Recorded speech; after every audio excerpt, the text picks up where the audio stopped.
नमस्कार दोस्तों, आइए सुनते हैं मुंशी प्रेमचंद्र के द्वारा लिखी कहानी पाप का अग्निकुंड। कुंवर पृथ्वीराज महाराज यशवंत सिंह के पुत्र थे। रूप गुण और विद्या में काफी प्रसिद्ध थे। ईरान और मिस्र आदि देशों में परिभ्रमण भी कर चुके थे और कई भाषाओं के पंडित भी समझे जाते थे। इनकी एक बहन थी जिसका नाम राजनंदिनी था। ये भी जैसी रूप व सर्वगुण संपन्न थी, वैसी ही प्रसन्न और मृदुभाषी भी रहा करती थी। कड़वी बात कहकर किसी का दिल दुखाना उसे पसंद नहीं था। पाप को तो वो अपने पास भी नहीं फटकने देती थी। यहाँ तक कि कई बार महाराज यशवंत से भी वाद विवाद कर चुकी थी और जब कभी उन्हें किसी बहाने कोई अनुचित काम करते देखती तो उसे यथाशक्ति रोकने की चेष्टा भी करती। इसका ब्याह कुंवर धर्म सिंह से हो गया था। ये एक छोटी रियासत का अधिकारी और महाराज यशवंत सिंह की सेना का उच्च पदाधिकारी था। धर्म सिंह बड़ा उदार और कर्मवीर था। इसे होनहार देखकर महाराज ने राजनंदिनी को इसके साथ ब्याह कर दिया था और दोनों बड़े प्रेम से अपना वैवाहिक जीवन बिता रहे थे। धर्म सिंह अधिकतर जोधपुर में ही रहा करता था। पृथ्वी सिंह उसके गाढ़े मित्र थे। इनमें जैसी मित्रता थी वैसी भाइयों में भी नहीं होती। जिस प्रकार इन दोनों राजकुमारों में मित्रता थी उसी प्रकार दोनों राजकुमारियां भी एक दूसरे पर जान देती थीं। पृथ्वी सिंह की स्त्री दुर्गा कुंवरी बहुत सुशीला और चतुर थी। नंदन भावज में अनबन होना लोकरीति है, पर इन दोनों में इतना स्नेह था कि एक के बिना दूसरी को कभी कल नहीं पड़ता था। दोनों स्त्रियां संस्कृत से प्रेम रखती थीं। एक दिन दोनों राजकुमारियां बाग की सैर में मगन थी कि एक दासी ने राजनंदिनी के हाथ में एक कागज लाकर रख दिया। राजनंदिनी ने उसे खोला तो वो संस्कृत का एक पत्र था। उसे पढ़कर उसने दासी से कहा कि उन्हें भेज दे। थोड़ी देर में एक स्त्री सिर से पैर तक चादर ओढ़े आती दिखाई दी। इसकी उम्र 25 साल से अधिक नहीं थी, पर रंग पीला था। आंखें बड़ी और होठ सूखे हुए थे। चाल ढाल से कोमलता थी और उसे डील डॉल की गठन बहुत मनोहर थी। अनुमान से जान पड़ता था कि समय ने इसकी ये दशा कर रखी है, पर एक समय वो भी होगा जब वो बड़ी सुंदर होगी। इस स्त्री ने आकर चौखट चूमी और आशीर्वाद देकर फर्श पर बैठ गई। राजनंदिनी ने इसे सिर से पैर तक बड़े ध्यान से देखा और पूछा, तुम्हारा नाम क्या है? उसने उत्तर दिया, मुझे ब्रज विलासिनी कहते हैं। कहाँ रहती हो?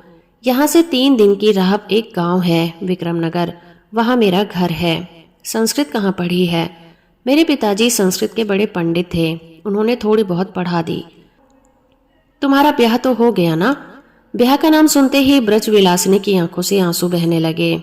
वो आवाज संभाल कर बोली, इसका जवाब मैं फिर कभी दूंगी। मेरी राम कहानी बड़ी दुखमय है, उसे सुनकर आपको दुख होगा, इसलिए इस समय क्षमा कीजिए। आज से ब्रज विलासिनी वहीं रहने लगी। संस्कृत साहित्य में उसका बहुत प्रवेश था। वो राजकुमारियों को प्रतिदिन रोचक कविता पढ़कर सुनाती थी। उसके रंग रूप और विद्या में धीरे धीरे राजकुमारियों के मन में उसके प्रति प्रेम और प्रतिष्ठा उत्पन्न कर दी। यहाँ तक कि राजकुमारियों ने व्रज विलासिनी के बीच बढ़ाई छोटाई उठ गई और वो सहेलियों की भांति रहने लगी। कई महीने बीत गए। कुंवर पृथ्वी सिंह और धर्म सिंह दोनों महाराज के साथ अफगानिस्तान की मुहिम पर गए हुए थे। ये विरह की घड़ियां मेघदूत और रघुवंश के पढ़ने में कटी। ब्रज विलासिनी को कालिदास के देवता से बहुत प्रेम था और वो उसके काव्यों की व्याख्या उत्मनता से करती और उसमें ऐसी बारीकियां निकालती कि दोनों राजकुमारियां मुग्ध हो जाती। एक दिन संध्या का समय था। दोनों राजकुमारियां फुलवाड़ी में सैर करने गईं तो देखा कि ब्रज विलासिनी हरी हरी घास पर लेटी हुई है और उसकी आंखों से आंसू बह रहे हैं। राजकुमारियों के अच्छे बर्ताव और स्नेहपूर्ण बातचीत से उसकी सुंदरता कुछ चमक गई थी। इसके साथ वह भी राजकुमारी जान पड़ती थी, पर इन सभी बातों के रहते भी वो बेचारी बहुधा एकांत में बैठी रोया करती थी। उसके दिल पर एक ऐसी चोट थी कि वह उसे दम भर भी चैन नहीं लेने देती थी। राजकुमारियां उस समय उसे रोती देखकर बड़ी सहानुभूति के साथ उसके पास बैठ गई।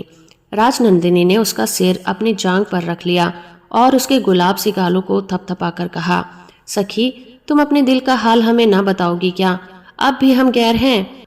तुम्हारा यूं अकेले दुख की आग में जलना हमसे देखा नहीं जाता। ब्रज विलासिनी आवाज संभाल कर बोली, बहन, मैं अभागिनी हूँ, मेरा हाल सुनो। राज, अगर बुरा ना मानो तो एक बात पूछूं? ब्रज, क्या कहो? राज, वही जो मैंने पहले दिन पूछा था, तुम्हारा ब्याह हुआ है कि नहीं? ब्रज, इसका जवाब मैं क्या दूं, अभी नहीं हुआ। राज, क्या किसी का प्रेम बाण हृदय में चुभा हुआ है? ब्रज, नहीं बहन, ईश्वर जानता है। राज, तो इतनी उदास क्यों रहती हो? क्या प्रेम का आनंद उठाने को जी चाहता है? ब्रज, नहीं, दुख के सिवा मन में प्रेम को स्थान ही नहीं है। राज, हम प्रेम का स्थान पैदा कर देंगी। ब्रज विलासिनी इशारा समझ गई और बोली, बहन इन बातों की चर्चा न करो। राज, मैं अब तुम्हारा ब्याह रचाऊंगी। दीवान जयचंद को तुमने देखा है? विलासिनी, ब्रज विलासिनी आंखों में आंसू भरकर बोले, राजकुमारी, मैं व्रत धारिणी हूँ और अपने व्रत को पूरा करना ही मेरे जीवन का उद्देश्य है। प्रण को निभाने के लिए मैं जीती हूँ, नहीं तो मैंने ऐसी आफतें झेली हैं कि जीने की इच्छा अब रही नहीं।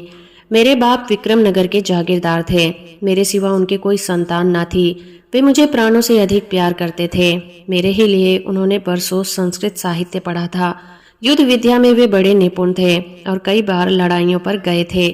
एक दिन गोधुली बेला में जब गाय जंगल में लौट रही थी और अपने द्वार पर खड़ी थी, इतने में एक जवान बाकी पगड़ी बांधे हथियार सजाए झूमता आता दिखाई दिया। मेरी प्यारी मोहिनी इस समय जंगल से लौटी थी और उसका बच्चा इधर किलौले कर रहा था। संयोगवश बच्चा उस नौजवान से टकरा गया। गाय उस आदमी पर झपटी। राजपूत बड़ा साहसी था।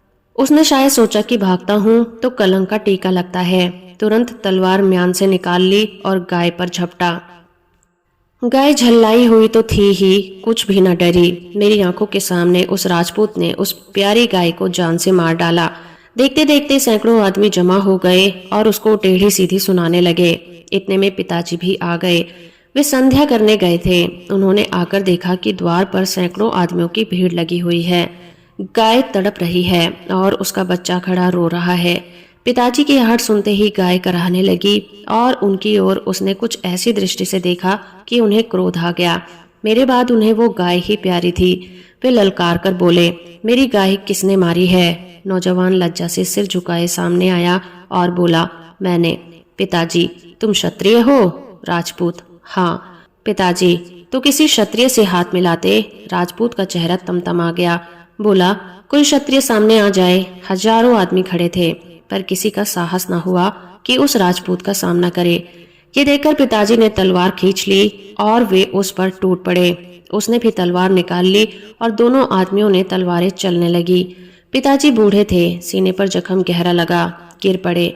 उठाकर लोग घर पर लाए। उनका चेहरा पीला था पर उसकी आंखों में चिंगारियां निकल रही थी। मैं रोती हुई इसके सामने आई। मुझे देखते ही उसने सब आदमियों को वहां से हट जाने का संकेत दिया। जब मैं और पिताजी अकेले रह गए तो वे बोले, बेटी तुम राजपूतनी हो? मैं, जी हाँ। पिताजी, राजपूत बात के धनी होते हैं? मैं, जी हाँ। पिताजी, इस राजपूत ने मेरी गाय की जान ली है, इसका बदला तुम्हें लेना होगा। मैं, आपकी आज्ञा का पालन करूंगी। पिताजी, अगर मेरा बेटा जीता होता तो मैं यह बोझ तुम्हारी गर्दन पर नहीं डालता। मैं, आपकी जो कुछ आज्ञा होगी मैं सिर आंखों से पूरी करूंगी। पिताजी, तुम प्रतिज्ञा करती हो? मैं, जी हाँ। पिताजी, इस प्रतिज्ञा को पूरा कर दिखाओगी? मैं, जहां तक मेरा वश चलेगा मैं निश्चय ये प्रतिज्ञा पूरी करूंगी। पिताजी, ये मेरी तलवार लो। जब तक तुम ये तलवार उस राजपूत के कलेजे में न भोंक दो तब तक भोग विलास न करना। ये कहते कहते पिताजी के प्राण निकल गए। मैं उसी दिन से तलवार को कपड़ों में छिपाए उस नौजवान राजपूत की तलाश में घूमने लगी। वर्षों बीत गए। मैं कभी बस्तियों में जाती, कभी पहाड़ों जंगलों की खाक छानती। उस नौजवान का कहीं पता न चला। एक दिन मैं बैठी हुई अपने फूटे भाग पर रो रही थी कि वही नौजवान आदमी आता हुआ दिखाई दिया। मुझे देखकर उसने पूछा, तू कौन है? मैंने कहा, मैं दुखिया ब्राह्मणी हूँ। आप मुझ पर दया कीजिए और मुझे कुछ खाने को दे दीजिए। राजपूत ने कहा, अच्छा मेरे साथ आ। मैं उठ खड़ी हुई। वो आदमी बेसुध था। मैंने बिजली की तरह लपककर कपड़ों में से तलवार निकाली और उसके सीने में भोंक दी। इतने में कई आदमी आते दिखाई पड़े। मैं तलवार छोड़कर भागी। 3 सालों तक पहाड़ों और जंगलों में छिपी रही। बार बार जी में आया कि कहीं डूब मरूं, पर जान बड़ी प्यारी होती है। न जाने क्या क्या मुसीबतें और कठिनाइयां भोगनी हैं, जिनको भोगने को अभी तक जीती हूँ। अंत में जब जंगल में रहते रहते जी उगता गया तो जोधपुर चली आई। यहाँ उसकी दयालुता की चर्चा सुनी, आपकी सेवा में आ पहुंची और तब से आपकी कृपा में आराम से जीवन बिता रही हूँ। यही मेरी राम कहानी है। राजनंदिनी ने लंबी सांस लेकर कहा, दुनिया में कैसे कैसे लोग भरे हुए हैं। खैर, तुम्हारी तलवार ने उसका काम तो तमाम कर दिया। ब्रजविलासिनी, कहाँ बहन, वो बच गया। जख्म ओछा पड़ा था। उसी शक्ल के एक नौजवान राजपूत को मैंने जंगल में शिकार खेलते देखा। नहीं मालूम वही था या कोई और, शक्ल बिल्कुल मिलती थी। कई महीने बीत गए। राजकुमारियों ने जब से ब्रजविलासिनी की राम कहानी सुनी है, उसके साथ वे और भी प्रेम और सहानुभूति का बर्ताव करने लगी हैं। पहले बिना संकोच कभी छेड़छाड़ हो जाती थी, पर अब दोनों हरदम उसका दिल बहलाया करती हैं। एक दिन बादल घिरे हुए थे। राजनंदिनी ने कहा, आज बिहारी लाल की सत्सई सुनने को जी चाहता है। वर्षा ऋतु पर उसने बहुत अच्छे दोहे हैं। दुर्गा कुंवरी बड़ी अनमोल पुस्तक है। सखी, तुम्हारी बगल में जो अलमारी रखी है उसी में वो पुस्तक है, जरा निकालना। ब्रजविलासिनी ने पुस्तक उतारी और उसका पहला पृष्ठ खोला था कि उसके हाथ से पुस्तक छूटकर गिर पड़ी। उसके पहले पृष्ठ पर एक तस्वीर लगी हुई थी। वह उसी निर्दयी युवक की तस्वीर थी जो उसके बाप का हत्यारा था। ब्रजविलासिनी की आंखें लाल हो गई, त्योरी पर बल पड़ गए, अपनी प्रतिज्ञा याद आ गई। पर उसके साथ ही ये विचार उत्पन्न हुआ कि इस आदमी का चित्र यहाँ कैसे आया और इसका इन राजकुमारियों से क्या संबंध है। कहीं ऐसा ना हो कि मुझे इतना कृतज्ञ होकर अपनी प्रतिज्ञा तोड़नी पड़े। राजनंदिनी ने उसकी सूरत देखकर कहा, सखी, क्या बात है, ये क्रोध क्यों? ब्रजविलासिनी ने सावधानी से कहा, कुछ नहीं, न जाने क्यों चक्कर आ गया। आज से ब्रजविलासिनी के मन में एक और चिंता उत्पन्न हो गई। क्या मुझे राजकुमारियों का कृतज्ञ होकर अपना प्रण तोड़ देना पड़ेगा? पूरे 16 महीने के बाद अफगानिस्तान से पृथ्वी सिंह और धर्म सिंह लौटे। बादशाह की सेना को बड़ी बड़ी कठिनाइयों का सामना करना पड़ा। बर्फ अधिकता से पड़ने लगी। पहाड़ों के दर बर्फ से ढक गए। जाने आने के रास्ते बंद हो गए। रसद के सामान कम मिलने लगे। सिपाही भूखों मरने लगे। अब अफगानों ने समय पाकर रात को छापे मारने शुरू कर दिए। आखिर शहजादे मुहिउद्दीन को हिम्मत हारकर लौटना पड़ा। दोनों राजकुमार ज्यों ज्यों जोधपुर के निकट पहुंचते थे, उत्कंठा से उनके मन उमड़ जाते थे। इतने दिनों के वियोग के बाद फिर भेंट होगी। मिलने की तृष्णा बढ़ती जाती है। रात दिन मंजिल काटते चले आते हैं। न थकावट मालूम होती है, न मांदगी। दोनों घायल हो रहे हैं, पर फिर भी मिलने की खुशी में जख्मों की तकलीफ भूले हुए हैं। पृथ्वी सिंह दुर्गा कुंवरी के लिए एक अफगानी कटार लाए हैं। धर्म सिंह ने राजनंदिनी के लिए कश्मीर का एक बहुमूल्य शॉल जोड़ा मोल लिया है। दोनों के दिल उमंग से भरे हुए हैं। राजकुमारियों ने जब सुना कि दोनों वीर वापस आते हैं तो वे फूलों अंगों न समाई। श्रृंगार किया जाने लगा। मांगे मोतियों से भरी जाने लगी। उनके चेहरे खुशी से दमकने लगे। इतने दिनों के बिछोह के बाद फिर मिलाप होगा। खुशी आंखों से उबली पड़ती थी, एक दूसरे को छेहती थी और खुशी होकर गले मिलती थी। अगहन का महीना था। बरगद की डालियों में मूंगे के दाने लगे हुए थे। जोधपुर के किले से सलामियों की घनघनाहट आवाजें आ रही थी। सारे नगर में धूम मच गई थी कि कुंवर पृथ्वी सिंह सकुशल अफगानिस्तान से लौट आए हैं। दोनों राजकुमारियां थालों में आरती के सामान लिए दरवाजे पर खड़ी हैं। पृथ्वी सिंह राज दरबारियों के मुजरे लेते हुए महल में आए। दुर्गा कुंवरी ने आरती उतारी और दोनों एक दूसरे को देखकर खुश हो गए। धर्म सिंह भी प्रसन्नता से ऐंठते हुए अपने महल में पहुंचे, पर भीतर पैर रख न पाए थे कि छींक हुई और बाईं आंख फटकने लगी। राजनंदिनी आरती का थाल लेकर लपकी, पर उसका पैर फिसल गया और थाल हाथ से छूटकर गिर पड़ा। धर्म सिंह का माथा ठनका और राजनंदिनी का चेहरा पीला हो गया। वो अपशगुन क्यों? ब्रजविलासिनी ने दोनों राजकुमारों के आने का समाचार सुनकर उन दोनों को देने के लिए 2 अभिनंदन पत्र लिखवा रखे थे। सवेरे जब कुंवर सिंह संध्या अपनी नित्य क्रिया से निपट कर बैठे तो वह उनके सामने आई और उसने एक सुंदर कुश की चंगेली में अभिनंदन पत्र रख दिया। पृथ्वी सिंह ने उसे प्रसन्नता से ले लिया। कविता यद्यपि उतनी बढ़िया ना थी, पर वह नई और वीरता से भरी हुई थी। वो वीर रस के प्रेमी थे। उसको पढ़कर बहुत खुश हुए और उन्होंने मोतियों का हार उपहार दिया। ब्रजविलासिनी यहाँ से छुट्टी पाकर कुंवर धर्म सिंह के पास पहुंची। वे बैठे हुए राजनंदिनी को लड़ाई की घटनाएं सुना रहे थे, पर ज्यों ही ब्रजविलासिनी की आंख उन पर पड़ी, वो सन्न होकर पीछे हट गई। उसको देखकर धर्म सिंह के चेहरे के भी रंग उड़ गए, होठ सूख गए और हाथ पैर सनसनाने लगे। ब्रजविलासिनी को उल्टे पांव लौटी, पर धर्म सिंह ने चारपाई पर लेटकर दोनों हाथों से मुंह ढक लिया। राजनंदिनी ने यह दृश्य देखा और उसका फूल सा बदन पसीने से तर हो गया। धर्म सिंह सारे दिन पलंग पर चुपचाप पड़े करवटें बदलते रहे। उसका चेहरा ऐसा कुम्हला गया जैसे वो बरसों के रोगी हों। राजनंदिनी उनकी सेवा में लगी हुई थी। दिन तो यूं कटा, रात को कुंवर साहब संध्या ही से थकावट का बहाना लेकर लेट गए। राजनंदिनी हैरान थी कि माजरा क्या है। ब्रजविलासिनी इन्हीं के खून की प्यासी है क्या? ये संभव है कि मेरा प्यारा, मेरा मुकुट धर्म सिंह ऐसा कठोर हो नहीं सकता। वह यद्यपि चाहती है कि अपने भावों से उसके मन का बोझ हल्का करे, पर नहीं कर सकती। अंत को नींद में उसको अपनी गोद में ले लिया। रात बहुत बीत गई थी। आकाश में अंधेरा छा गया है। सारस की दुख से भरी बोली कभी कभी सुनाई दे जाती है और रह रहकर किले में संतरियों की आवाज कान में आ पड़ती है। राजनंदिनी की आंख एकाएक खुली तो उसने धर्म सिंह को पलंग पर ना पाया। चिंता हुई, वो झट उठकर ब्रजविलासिनी के कमरे की ओर चली और दरवाजे पर खड़ी होकर भीतर की ओर देखने लगी। संदेह पूरा हो गया।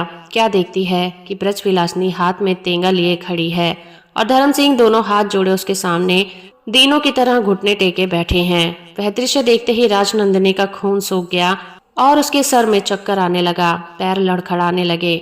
जान पड़ता था कि गिरी जाती है।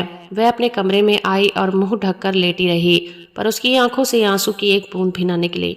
दूसरे दिन पृथ्वी सिंह बहुत सवेरे ही कुंवर धर्म सिंह के पास गए और मुस्कुराकर बोले, भैया मौसम बड़ा सुहाना है, शिकार खेलने चलते हो? धर्म सिंह, हाँ चलो। दोनों राजकुमारों ने घोड़े कसवाए और जंगल की ओर चल दिए। पृथ्वी सिंह का चेहरा खिला हुआ था जैसे कमल का फूल। एक एक अंग से तेजी और चुस्ती टपकी पड़ती थी, पर कुंवर धर्म सिंह का चेहरा मैला हो गया था, मानो बदन में जान ही न रही हो। पृथ्वी सिंह ने उन्हें कई बार छेड़ा, पर जब देखा कि वे बहुत दुखी हैं तो चुप हो गए। चलते चलते दोनों आदमी झील के किनारे पहुंचे। एकाएक धर्म सिंह ठिठके और बोले, मैंने आज रात को एक दृढ़ प्रतिज्ञा की है। ये कहते कहते उनकी आंखों में पानी आ गया। पृथ्वी सिंह ने घबराकर पूछा, कैसी प्रतिज्ञा? तुमने ब्रजविलासिनी का हाल सुना है? मैंने प्रतिज्ञा की है कि जिस आदमी ने उसके बाप को मारा है उसे भी मैं जहन्नुम पहुंचा दूं। तुमने सचमुच वीर प्रतिज्ञा की है? हाँ, यदि मैं पूरी कर सकूं। तुम्हारे विचार में ऐसा आदमी मारने योग्य है या नहीं? ऐसे निर्दयी की गर्दन गुट्ठल छुरी से काटनी चाहिए। बेशक यही मेरा भी विचार है। यदि मैं किसी कारण ये काम ना कर सकूं तो क्या तुम मेरी प्रतिज्ञा पूरी कर दोगे? बड़ी खुशी से। उसे पहचानते हो ना? हाँ, अच्छी तरह। तो अच्छा होगा, यह काम मुझको ही करने दो। तुम्हें शायद उस पर दया आ जाए। बहुत अच्छा, पर यह याद रखो कि वो आदमी बड़ा भाग्यशाली है। कई बार मौत के मुंह से बचकर निकला है। आश्चर्य है कि तुमको भी उस पर दया आ जाए। इसीलिए तुम प्रतिज्ञा करो कि उसे जरूर जहन्नुम पहुंचाओगे। मैं दुर्गा की शपथ खाकर कहता हूँ कि उस आदमी को अवश्य मारूंगा। बस तो हम दोनों मिलकर यह कार्य सिद्ध कर लेंगे। तुम अपनी प्रतिज्ञा पर दृढ़ रहोगे ना? क्यों, क्या मैं सिपाही नहीं हूँ? एक बार जो प्रतिज्ञा की समझ लो वह पूरी ही करके मानूंगा, चाहे इसमें अपनी जान ही क्यों न चली जाए। सब अवस्थाओं में। हाँ, सब अवस्थाओं में। पृथ्वी सिंह ने धर्म सिंह को विचार पूर्वक देखकर कहा, कोई बंधु हो तो? धर्म सिंह, हाँ, संभव है कि तुम्हारा कोई नातेदार हो। पृथ्वी सिंह जोश में, कोई हो, यदि मेरा भाई भी हो तो भी जीता चुनवा दूंगा। धर्म सिंह घोड़े से उतर पड़े। उनका चेहरा उतरा हुआ था और ओठ कांप रहे थे। उन्होंने कमर से तेंगा खोलकर जमीन पर रख दिया और पृथ्वी सिंह को ललकार कर कहा, पृथ्वी सिंह, तैयार हो जाओ। वह दुष्ट मिल गया। पृथ्वी सिंह ने चौंक कर इधर उधर देखा तो धर्म सिंह के सिवाय और कोई दिखाई न दिया। धर्म सिंह, तेगा खींचो। पृथ्वी सिंह, मैंने उसे नहीं देखा। धर्म सिंह, वह तुम्हारे सामने खड़ा है। वह दुष्ट कुकर्मी धर्म सिंह ही है। पृथ्वी सिंह घबराकर, तुम? मैं? धर्म सिंह, राजपूत, अपनी प्रतिज्ञा करो। इतना सुनते ही पृथ्वी सिंह ने बिजली की तरह अपने कमर से तेगा खींचकर और उसे धर्म सिंह के सीने में चुभो दिया। मूठ तक तेगा चुभ गया। खून का फव्वारा बह निकला। धर्म सिंह जमीन पर गिरकर धीरे से बोले, पृथ्वी सिंह, मैं तुम्हारा बहुत कृतज्ञ हूँ। तुम सच्चे वीर हो। तुमने पुरुष का कर्तव्य पुरुष की भांति पालन किया है। पृथ्वी सिंह ये सुनकर जमीन पर बैठ गए और रोने लगे। अब राजनंदिनी सती होने जा रही है। उसने 16 श्रृंगार किए हैं और मांग मोतियों से भरवाई है। कलाई में सुहागा का कंगन है, पैरों में महावर लगाई है और लाल चुंदरी ओढ़ी है। उसके संग में सुगंधी उड़ रही है, क्योंकि आज वो सती होने जाती है। राजनंदिनी का चेहरा सूर्य की भांति प्रकाशमान है। उसकी ओर देखने से आंखों में चकाचौंध लग जाती है। प्रेम मद से उसका रो रो कर मस्त हो गया है। उसकी आंखों से अलौकिक प्रकाश निकल रहा है। वह आज स्वर्ग की देवी जान पड़ती है। उसकी चाल बड़ी मतमाती है। वह अपने प्यारे पति का सिर अपनी गोद में लेती है और उस चिता में बैठ जाती है जो चंदन खस आदि से बनवाई गई है। सारे नगर में लोग ये दृश्य देखने के लिए उमड़े चले आते हैं। बाजे बज रहे हैं, फूलों की वृष्टि हो रही है। सती चिता पर बैठ चुकी है कि इतने में कुंवर पृथ्वी सिंह आए और हाथ जोड़कर बोले, महारानी मेरा अपराध क्षमा करो। सती ने उत्तर दिया, क्षमा नहीं हो सकता। तुमने एक नौजवान राजपूत की जान ली है, तुम भी जवानी में मारे जाओगे। सती के वचन कभी झूठे नहीं हुए हैं। एकाएक चिता से आग आ गई। जय जयकार के शब्द गूंजने लगे। सती का सुख आग में यूं चमकता था जैसे सवेरे की ललाई हुई सूर्य चमकता है। थोड़ी देर में वहां राख के ढेर के सिवा और कुछ न रहा। इस सती के मन में कैसा सत था। परसों जब उसने ब्रजविलासिनी को झिझक कर धर्म सिंह के सामने देखा था, उसी समय से उसके दिल में संदेह हो गया था। पर जब रात को उसने देखा कि मेरा पति इसी स्त्री के सामने दुखिया की तरह बैठा हुआ है, तब वो संदेह निश्चय की सीमा तक पहुंच गया और यही निश्चय अपने साथ सत लेता हुआ आया था। सवेरे जब धर्म सिंह उठे तब राजनंदिनी ने कहा था कि मैं ब्रज विलासिनी के शत्रु का सिर चाहती हूँ, तुम्हें लाना होगा। और ऐसा ही हुआ। अपने सती होने के सब कारण राजनंदिनी ने जानबूझकर पैदा किए थे, क्योंकि उसके मन में सत था। पाप की आग कैसे तेज होती है।